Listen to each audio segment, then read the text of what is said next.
Hello, everybody. My name is Hannah Kuperman, and I am a fellow student in Marco's seminar. I will be speaking kind of to the flip side of things that Marco talked about. So I think that'll be really interesting to kind of compare and contrast. So since the beginning of the Syrian uprising in 2011, a lot of focus has been put on the Syrians fleeing from this area of conflict. However, there is a migration crisis to this area of conflict where people are going to actually fight for ISIS. Here's an example of McCain, the first known foreign fighter for ISIS from the US. He was from Chicago, a basketball player, who converted to Islam in 2004. In June of 2014, he went to Syria to fight and was killed a few months later. Quiet, caring UK immigrant from Kuwait, Amazi graduated college with a technology degree and then left for Syria. He became known to us as Jihadi John, famous for executing American James Foley. He was killed in January 2015. These two teen Bosnian refugees from Austria ran away from their homes to Syria in 2014.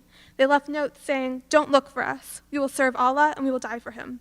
They were also killed by ISIS, but in 2015. So why are these people willingly going to their deaths in Syria? Professor R. Gruglonsky explains that when McCain posted this tagline, "It's Islam over everything," it furthered ISIS's call to adolescence and a stage of their life where they are seeking social and cultural clarity. And ISIS provides clear black and white rules as opposed to the shades of gray that adolescents confront in their ever-changing lives. ISIS also provides a community, which could seem like a viable solution for their problems for those lacking one. They also have a strong need for cognitive closure. Gruglonsky explains this as a disposition leading to an overwhelming desire for certainty, order, and structure in one's life to relieve the sensation of uncertainty. ISIS recruits are also prone to avoid integrative complexity, which is the avoidance of a variety of viewpoints that an individual can see when confronting life choices. Groups like ISIS and Al-Qaeda avoid integrative complexity in presenting their ideologies. So what are these recruitment techniques actually? One described by reporter Jamie Detmer compares recruitment techniques of ISIS to those of pedophiles drawing in their victims. He says, they build fantasy relationships, play on a child's suspicion of parents, and lure their young targets into a world of shared secrets. These extremists treat their targets similarly to how sexual groomers would. Manipulate them, distance them from family and friends, and then take them. So what else do they do to accomplish this? ISIS matches online recruiters with a similar gender, age, and nationality to their prey. However, with older male recruits, they use women. They also use propaganda posters. They sell ISIS as being in a video game, fun, games, and guns. And games and graphics mimic such popular games as GTA or Call of Duty. They also admit teens into training camps right out of these games. Here's some other posters. The top left mimics Call of Duty, top right mimics You Only Live Once, and the bottom is an allusion to Game of Thrones. These are all very violent, but evidently also very effective. But something to keep in mind is a lot of teens play these games and watch these shows, and it is extremely unlikely that they will follow through with this violence by actually going to Syria and joining ISIS. So it's important to look at the hard, cold facts of who is actually leaving.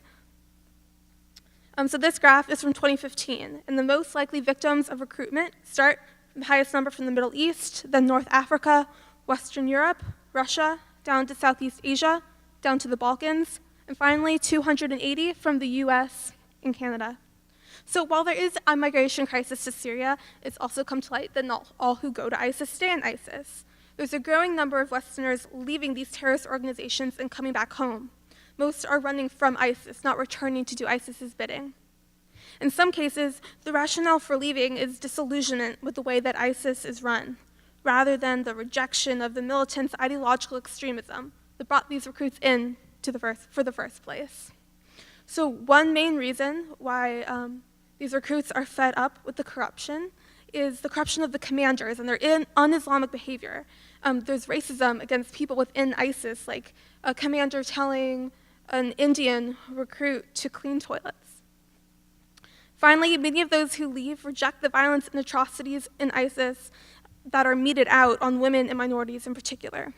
This unnecessary cruelty is a driving force for defectors. And the success of recruitment has been tapering off because of that. For these adolescents to resist the lure of ISIS, they must have a clear sense of security, greater opportunity, and adequate education. To help youth avoid the extreme need for cognitive closure and to embrace integrative complexity, it requires that we use their brains and not our bombs. Thank you all very much.